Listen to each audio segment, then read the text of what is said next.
नमस्कार दोस्तों, एक बार फिर से आप सभी का हार्दिक स्वागत करता हूं आपके अपने यूट्यूब चैनल रेवंत राज मैथमेटिक्स में। साथियों, जुड़ जाइए इस लाइव सेशन में। रेट 2022 के लिए निःशुल्क बैच के अंतर्गत आज हम संस्कृत के मॉडल पेपर नंबर 3 की चर्चा करने वाले हैं। कुल 30 क्वेश्चन रहेंगे और 30 में से आज आपके कितने सही होते हैं आपको ज़रूर बताना है। सुबह वाला मनोविज्ञान का सेशन आपने देख लिया होगा और 3 बजे हिंदी का सेशन हम लेके आएंगे। चलिए, पहला क्वेश्चन आपकी स्क्रीन पर है। सभी को गुड मॉर्निंग, सभी का वेलकम। जल्दी से जुड़ जाइए और बता दीजिए आवाज़ क्लियर आ रही है या नहीं। कुल 30 क्वेश्चन रहेंगे साथियों। यूट्यूब पर केवल और केवल निःशुल्क बैच रीट 2022 के लिए आपकी तैयारी को बेहतरीन करने का प्रयास। पहला क्वेश्चन देखिए साथियों, आपकी स्क्रीन पर है। सभी को गुड मॉर्निंग, सभी का वेलकम। चलिए शुरुआत करते हैं इस बेहतरीन टेस्ट की। पहला क्वेश्चन है साथियों, उष्म वर्ण है वर्तते। उष्म वर्ण कौन सा है? विकल्प आपके हैं र, है, पे या वे। चलिए बताइए। 4 विकल्प आपके सामने, र, है, पे या वे। उष्म वर्ण कौन सा है मेरे प्यारे साथियों? राइट आंसर क्या हो जाएगा पहले क्वेश्चन का? जी हाँ दोस्तों, पहले क्वेश्चन का राइट आंसर हो जाएगा है, जो है वो उष्म वर्ण है। बी आपका राइट आंसर हो जाएगा। ठीक है, राइट आंसर हो जाएगा ऑप्शन नंबर बी। स है, ये चारों ही उष्म वर्ण होते हैं। बी ऑप्शन बिल्कुल सही है। जिन्होंने भी बी ऑप्शन बताया बिल्कुल करेक्ट आंसर। आगे बढ़ते हैं दूसरे प्रश्न की ओर। संस्कृत व्याकरणे लोपः शब्देन वर्णस्य के अवस्था सूचते। लोप शब्द जो है वो किस अवस्था को सूचित करता है? विकार है, नाश है, अदर्शनम या पुनरावर्तनम। चलिए, 4 ऑप्शन आपके सामने अवेलेबल है मेरे प्यारे साथियों। जल्दी से राइट आंसर बता दीजिए इसका क्या रहेगा। लोपः शब्द क्या सूचित करता है, कौन सी अवस्था को दर्शाता है? तो दोस्तों बिल्कुल वेरी गुड, सभी को गुड मॉर्निंग। चलिए, बहुत ही बढ़िया साथियों, राइट आंसर हो जाएगा ए दर्शनम लोप है। सूत्र क्या है? ए दर्शनम लोप है। तो राइट आंसर हो जाएगा आपका option number C correct answer. जिस बहन ने सी ऑप्शन बताया बिल्कुल करेक्ट है। आगे बढ़ते हैं तीसरे प्रश्न की ओर। यथेष्टम इत्यस्य संधि विच्छेद है करणीय। यथेष्टम शब्द का आपको संधि विच्छेद बताना है मेरे प्यारे साथियों। 4 विकल्प, यथेष्ट प्लस यथा प्लस इष्टम, यथा प्लस एष्टम या यथेस प्लस टम। बेहतरीन सवाल लेके आए साथियों आपके लिए। सभी टॉपिकों को समाहित करते हुए ये मॉडल पेपर बनाए गए हैं। तो मेरे प्यारे दोस्तों, तीसरे प्रश्न का राइट आंसर क्या हो जाएगा? चलिए जी, तीसरे प्रश्न का राइट आंसर हो जाएगा यथा प्लस इष्टम। Option number B correct answer रहेगा मेरे प्यारे साथियों तीसरे का। आगे बढ़ते हैं प्रश्न नंबर 4 की ओर। कृष्णकत्वम पद में संधि कौन सी है? कृष्णेकत्वम, ये देखिए ये इस प्रकार से लिखा हुआ है। कृष्णेकत्वम शब्द में कौन सी संधि है ये बताइए। गुण, अयादि, दीर्घ या वृद्धि। 4 विकल्प आपके सामने अवेलेबल है साथियों। कृष्णेकत्वम में कौन सी संधि है? तो दोस्तों इसमें संधि हो जाएगी आपकी, बिल्कुल सही आंसर आ रहे हैं। वृद्धि संधि का उदाहरण है साथियों डी ऑप्शन आपका करेक्ट आंसर होगा प्रश्न नंबर 4 में। सेशन को लाइक शेयर कर दीजिए साथियों। आगे बढ़ते हैं प्रश्न नंबर 5 की ओर। 5वां प्रश्न आपकी स्क्रीन पर है। चलिए, 5वां प्रश्न क्या कह रहा है साथियों? रुच्यर्थानाम धातूनाम प्रयोगे कस्य संप्रदानम संज्ञा स्यात् है। रुच्यर्थानाम धातुओं में किस प्रकार की संप्रदान संज्ञा होती है? चलिए 4 ऑप्शन, गिप्यस्य मान्यस्य, ज्ञाने मान्यस्य, प्रियमाणस्य या एतेषाम त्रयाणाम। चलिए राइट आंसर क्या होगा? रुच्यर्थानाम धातु के योग में के प्रयोग में कौन सी संप्रदान संज्ञा होती है मेरे प्यारे साथियों? प्रश्न नंबर 5 आपकी स्क्रीन पर है। राइट आंसर हो जाएगा प्रियमाण्यस्य। रुच्यर्थानाम प्रियमाण, सूत्र भी आपने पढ़ा होगा। सी ऑप्शन आपका करेक्ट आंसर रहेगा। प्रश्न नंबर 6 की ओर बढ़ते हैं। वयम विद्यालयम डॉट डॉट डॉट गच्छामः रिक्त स्थानम समुचित शब्देन पूरयत। रिक्त स्थान में कौन सा शब्द आएगा? अभितः, विना, प्रति या सह। बताइए, 4 विकल्प आपके सामने मेरे प्यारे साथियों। राइट आंसर क्या रहेगा प्रश्न नंबर 6 का? बिल्कुल, छठे क्वेश्चन का राइट आंसर क्या हो जाएगा? प्रति। वयम विद्यालयम प्रति गच्छामः, विद्यालय की ओर जाते हैं, इसलिए सी ऑप्शन आपका करेक्ट आंसर जाएगा। सी के साथ जो लोग गए हैं बिल्कुल सही आंसर दिया है सभी लोगों ने। लाइक शेयर कर दीजिए। चैनल पे नए हैं तो सब्सक्राइब करना ही है आपको। प्रश्न नंबर 7 की ओर बढ़ते हैं। अति हिमम पदस्य समास विग्रह स्यात्। अति हिमम शब्द का समास विग्रह कीजिए। हिमस्य अधिक्यम, हिमम अतिक्रम्य, हिमस्य अत्यय या हिमम परित्यज्य। 4 विकल्प आपके सामने हैं साथियों। अति हिमम पद का समास विग्रह क्या रहेगा दोस्तों? चलिए जल्दी से कमेंट कर दीजिए मेरे प्यारे साथियों। राइट आंसर क्या हो जाएगा दोस्तों? 7वें प्रश्न का हिमस्य अत्य है राइट आंसर हो जाएगा। कौन सा समास है? अवयवी भाव समास है साथियों। Option number C right answer रहेगा प्रश्न नंबर 7 का। बढ़ते हैं 8वें प्रश्न की ओर। पंचगंगम पदे समास है अस्ति। पंचगंगम शब्द में कौन सा समास है? मोस्ट इंपॉर्टेंट सवाल है, कई बार रीट एग्जाम में पूछा जा चुका है। द्विगु, अवयवी भाव, बहुब्रीहि या क्रमधारय। देखिए पंचगंगम में कौन सा समास है मेरे प्यारे दोस्तों? तो पंचगंगम में कौन सा समास हो जाएगा? अवयवी भाव समास का उदाहरण है बी ऑप्शन करेक्ट आंसर रहेगा। नदी आदि के योग में जो समास होता है साथियों वह अवयवी भाव होता है, बी ऑप्शन इसलिए करेक्ट आंसर हो जाएगा। ध्यान रखना है परीक्षा में ऐसे सवाल का द्विगु नहीं करके आना है, अवयवी भाव इसका राइट आंसर बनेगा। प्रश्न नंबर 9 देखिए। दानीय इत्यत्र प्रत्ययो अस्ति। दानीय शब्द में कौन सा प्रत्यय है? इये, अनियर, नियम या अनम। 4 विकल्प मैंने आपको बताया। दानीय शब्द में प्रत्यय कौन सा है साथियों, ये बताना है आप सभी को। चलिए प्रश्न नंबर 9 का राइट आंसर क्या बन जाएगा? बिल्कुल अनियर प्रत्यय के साथ जो लोग गए हैं बिल्कुल करेक्ट आंसर रहेगा साथियों। Option number B correct answer है प्रश्न नंबर 9 का। आगे बढ़ते हैं साथियों प्रश्न नंबर 10 की ओर। चलिए 10वां प्रश्न आपकी स्क्रीन पर है। पवित्रतमा इत्यत्र क प्रत्यय। पवित्रतमा में कौन सा प्रत्यय है? तरप, तसिल, तमप या तव्यत। बताइए राइट आंसर क्या रहेगा साथियों? तो पवित्रतमा में कौन सा प्रत्यय हो जाएगा मेरे प्यारे साथियों? बिल्कुल सही आंसर गया है तमप प्रत्यय के साथ। पवित्र है, पवित्रतमा, पवित्रम, पवित्रतमा, ये इस प्रकार से तमप प्रत्यय का उदाहरण है। ठीक है, एक होता है तरप प्रत्यय, एक होता है तमप प्रत्यय। ठीक है, तो यहाँ पर ऑप्शन सी के साथ बिल्कुल सही हो जाएगा राइट आंसर 10वें का। आगे बढ़ते हैं 11 नंबर प्रश्न की ओर। राजसु शब्द से मूल शब्द अस्ति। राजसु शब्द में मूल शब्द क्या है? राजा, राज है, राजन या राजस। चलिए बताइए राइट आंसर क्या रहेगा? राजसु शब्द में मूल शब्द क्या हो जाएगा मेरे प्यारे साथियों? बिल्कुल सही राइट आंसर हो जाएगा राजन। राजसु शब्द में मूल शब्द की यदि बात करें तो मूल शब्द कौन सा है साथियों? राजन है। मूल शब्द कौन सा है? राजन, सी ऑप्शन करेक्ट आंसर। आगे बढ़ते हैं अगले प्रश्न की ओर। अस्मद शब्द से रूपम अस्ति। अस्मद शब्द का रूप कौन सा इनमें से? मत, आसंद, आस्ताम या अपि। बताइए, बिल्कुल इजी सवाल मान सकते हैं। अस्मद शब्द का रूप कौन सा है यहाँ पर साथियों? बताइए। चलिए जी, अस्मद शब्द का रूप कौन सा है? तो मत। मत यहाँ पर जो है अस्मद शब्द का रूप है। ए ऑप्शन आपका करेक्ट आंसर बनेगा प्रश्न नंबर 12 में। लाइक शेयर कर दीजिए दोस्तों। प्रश्न नंबर 13 की ओर बढ़ते हैं मेरे प्यारे साथियों। 13वां प्रश्न है समाविष्टु पदस्य विच्छेदम कुरु। समाविष्टु का पूरा आपको विच्छेद करना है। ये लकार से संबंधित पूछा गया है साथियों। पहला विकल्प, दूसरा विकल्प, तीसरा विकल्प और चौथा विकल्प। 4 विकल्प आपके सामने हैं। राइट आंसर क्या रहेगा मेरे प्यारे साथियों? जल्दी से बता दीजिए। समाविष्टु शब्द का विच्छेद क्या रहेगा? तो दोस्तों समाविष्टु का हो जाएगा सम प्लस आ प्लस विस प्लस लोट लकार। ए ऑप्शन के साथ जो लोग गए हैं, जो भाई जो बहन ए ऑप्शन बता रहे हैं, वो बिल्कुल करेक्ट आंसर हो जाएगा प्रश्न नंबर 13 में। बढ़ते हैं प्रश्न नंबर 14 की ओर। उपसर्गोणाम संख्या अस्ति। उपसर्गों की संख्या कितनी है? आपसे पूछा गया है संस्कृत भाषा में उपसर्ग कितने होते हैं? 18, 19, 23 या 22। बता दीजिए जल्दी से। उपसर्गों की संख्या कितनी है मेरे प्यारे दोस्तों? तो उपसर्गों की संख्या हो जाएगी 22। बिल्कुल डी ऑप्शन करेक्ट आंसर हो जाएगा प्रश्न नंबर 14 का। जिन दोस्तों ने डी ऑप्शन सेलेक्ट किया है बिल्कुल सही है साथियों। बिल्कुल निःशुल्क क्लासें रीट 2022 की तैयारी के लिए चलाई जा रही है साथियों। Right answer. आगे बढ़ते हैं अगले प्रश्न की ओर। चलिए अगला प्रश्न है साथियों। सह गृहम गच्छति वाक्य से वाच्य परिवर्तनम कुरुत। इसका वाच्य परिवर्तन करना है। सह गृहम गच्छति, तेन गृहम गम्यते, तया गृहम गच्छते, तेन गृहम गच्छति या तेन गृहै गम्यते। 4 विकल्प आपको बताइए।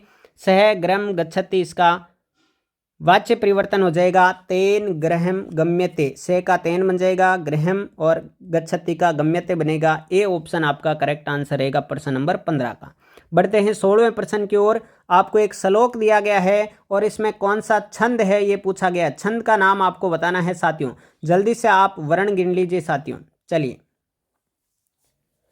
पहली लाइन में वर्ण गिन लीजिए, आपको पता चल जाएगा वर्ण कितने हैं, उसके अकॉर्डिंग आप छंद का पता लगा पाएंगे मेरे प्यारे साथियों। ठीक है, चलिए, राइट आंसर क्या रहेगा। ये चौथी लाइन यहां से स्टार्ट है, ध्यान रखना, यहां से चौथी लाइन स्टार्ट है। ठीक है, राइट आंसर हो जाएगा बी ऑप्शन, शार्दुल विक्रीडितम। ठीक है, रीट 2018 लेवल सेकंड में पूछा गया था ये क्वेश्चन। बी ऑप्शन आपका करेक्ट आंसर रहेगा प्रश्न नंबर 16 का। बढ़ते हैं 17वें प्रश्न की ओर। आगमन निगमन विधि आश्रिते कस्य शिक्षण से पाठ योजना करणीय। आगमन निगमन विधि की सहायता से कौन सी पाठ योजना तैयार की जाती है। गद्य शिक्षण से, पद्य शिक्षण से, अनुवाद शिक्षण से या व्याकरण शिक्षण से। आगमन निगमन विधि किसकी विधि है, ये सीधा सीधा आप बता देंगे। प्रश्न नंबर 17 का राइट आंसर। बहुत ही बढ़िया साथियों। चलिए, तो दोस्तों 17वें प्रश्न का राइट आंसर बिल्कुल बिल्कुल बिल्कुल। चलिए जी, 17वें प्रश्न का राइट आंसर हो जाएगा व्याकरण शिक्षण की विधि है आगमन निगमन पाठ योजना व्याकरण शिक्षण की तैयार की जाती है, इनसे चौथा ऑप्शन बिल्कुल करेक्ट आंसर। आगे बढ़ते हैं प्रश्न नंबर 18 की ओर। सूक्ष्म शिक्षणे शिक्षते। सूक्ष्म शिक्षण किसकी शिक्षा दी जाती है। सूक्ष्म शिक्षण में कौशला नाम विकास है, कौशलों का विकास किया जाता है, भावबोध होता है, विभिन्न विधियों का प्रयोग किया जाता है या पदार्थ का बोध करवाया जाता है। सूक्ष्म शिक्षण से किसका विकास किया जाता है साथियों, क्या पढ़ाया जाता है। तो बिल्कुल राइट आंसर क्या बन जाएगा 18वें प्रश्न का मेरे प्यारे साथियों। प्रश्न नंबर 18 का राइट आंसर, सूक्ष्म शिक्षण से किसका विकास होता है, कौशलों का विकास होता है माइक्रो टीचिंग से। तो साथियों पहला ऑप्शन ही करेक्ट आंसर बनेगा 18वें का। प्रश्न नंबर 19 की ओर आ जाइए। नाटक शिक्षण से सर्वोत्तम विधि के। नाटक शिक्षण की सर्वोत्तम विधि कौन सी है। कक्षा अभिनय विधि, समवाय विधि, रंगमंच अभिनय विधि या व्याख्या विधि। चलिए जल्दी से कमेंट कर दीजिए, नाटक शिक्षण की सर्वोत्तम विधि कौन सी है। चलिए जी, बहुत ही बढ़िया साथियों, लाइक शेयर कर दीजिए मेरे प्यारे साथियों। नाटक शिक्षण की सर्वोत्तम विधि हो जाएगी, बिल्कुल सही बताया, समवाय विधि हो जाएगी साथियों। दूसरा ऑप्शन आपका करेक्ट आंसर हो जाएगा प्रश्न नंबर 19 में। जिस भाई ने प्रश्न नंबर 19 में दूसरा विकल्प बताया है, बिल्कुल सही तैयारी के लिए जा रहे हैं साथियों। बढ़ते हैं प्रश्न नंबर 20 की ओर। चलिए, संस्कृत भाषा शिक्षणे अयम विधि उत्तमे। संस्कृत भाषा शिक्षण में कौन सी विधि उत्तम है। विकल्प है प्रायोजना विधि, व्याकरण अनुवाद विधि, अव्याकृत विधि या प्रत्यक्ष विधि। बताइए राइट आंसर क्या रहेगा साथियों। संस्कृत भाषा शिक्षण में कौन सी विधि उत्तम मानी जाती है। तो राइट आंसर हो जाएगा प्रत्यक्ष विधि। Option number D correct answer हो जाएगा साथियों। प्रत्यक्ष विधि को संस्कृत भाषा शिक्षण में उत्तम विधि माना जाता है। आगे बढ़ते हैं प्रश्न नंबर 21 की ओर। पद्य शिक्षण से प्रमुख अंगम अस्ति। पद्य शिक्षण का प्रमुख अंग क्या है। भावबोध, शब्दार्थ बोध, सरलार्थ बोध या पठन बोध। बताइए राइट आंसर क्या रहेगा। पद्य शिक्षण का प्रमुख अंग क्या माना जाता है। राइट आंसर जाएगा किसके साथ दोस्तों, बिल्कुल राइट आंसर जाएगा भावबोध के साथ। भावबोध को पद्य शिक्षण का प्रमुख अंग माना जाता है। A option is the correct answer 21 number question. ठीक है साथियों, चलिए आगे बढ़ते हैं। मजा आ रहा है कि नहीं आ रहा है, एक बार कमेंट करके बताएंगे टेस्ट सीरीज आपको कैसी लग रही है साथियों। बिल्कुल आपके लिए, केवल और केवल आपके लिए, रीट 2022 के लिए निःशुल्क बैच, ये केवल और केवल यूट्यूब पर। बढ़ते हैं अगले प्रश्न की ओर। चलिए बढ़िया जी बढ़िया, वेरी गुड वेरी गुड। छात्र न क्रियते। छात्र क्या नहीं करते हैं, क्या नहीं करते हैं। चलिए, छात्र क्या नहीं करते हैं। आदर्श वाचनम, अनुकरण वाचनम, मौन वाचनम या सामूहिक वाचनम। छात्र क्या नहीं करते हैं साथियों। चलिए जी, 22वां प्रश्न राइट आंसर किसके साथ जाएगा, कौन से ऑप्शन के साथ। बिल्कुल चलिए, 22वें प्रश्न का राइट आंसर हो जाएगा आदर्श वाचनम। आदर्श वाचन छात्र नहीं करते हैं। आदर्श वाचन कौन करता है साथियों, अध्यापक करता है। कौन करता है, अध्यापक करता है। ए ऑप्शन के साथ जो लोग हैं बिल्कुल सही आंसर दे पा रहे हैं।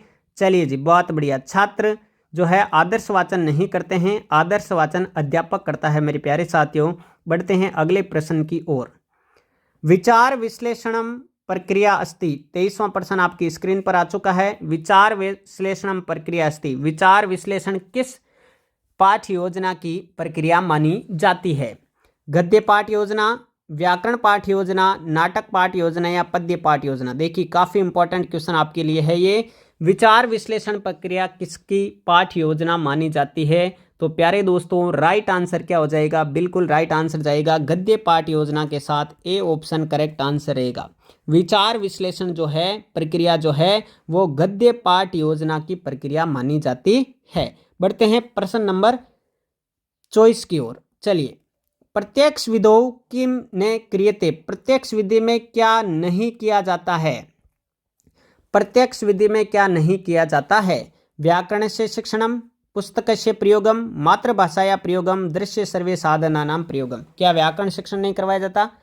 पुस्तक प्रयोग नहीं की जाती, मातृभाषा प्रयोग नहीं होता है, या दृश्य सर्वे साधन का प्रयोग नहीं होता है? तो मेरे प्यारे साथियों मैं आपको बता दूं क्लियर कट कि प्रत्यक्ष विधि के अंतर्गत क्या नहीं किया जाता है। कमेंट बॉक्स में कमेंट करेंगे पहले सभी साथी। चलिए, मातृभाषा प्रयोग जो है वो प्रत्यक्ष विधि में नहीं किया जाता है। सी ऑप्शन आपका करेक्ट आंसर रहेगा प्रश्न नंबर 24 का। बढ़ते हैं प्रश्न नंबर 25 की ओर। पद्य शिक्षण से प्रमुख उद्देश्य वर्तते, पद्य शिक्षण का प्रमुख उद्देश्य क्या माना जाता है? संस्कार शिक्षणम, अभिव्यक्ति, द्विभाषा ज्ञानम या सौंदर्यानुभूति और रसानुभूति। बताइए पद्य शिक्षण का प्रमुख अंग क्या है, प्रमुख उद्देश्य क्या है पद्य शिक्षण का? पद्य शिक्षण का मेरे प्यारे साथियों बहुत अच्छा प्रमुख उद्देश्य क्या होता है? सौंदर्य अनुभूति कराना और रसानुभूति कराना पद्य शिक्षण का प्रमुख उद्देश्य है। डी ऑप्शन के साथ जो लोग गए हैं, जिस भाई जिस बहन ने डी ऑप्शन बताया बिल्कुल क्लियर कट राइट आंसर है साथियों।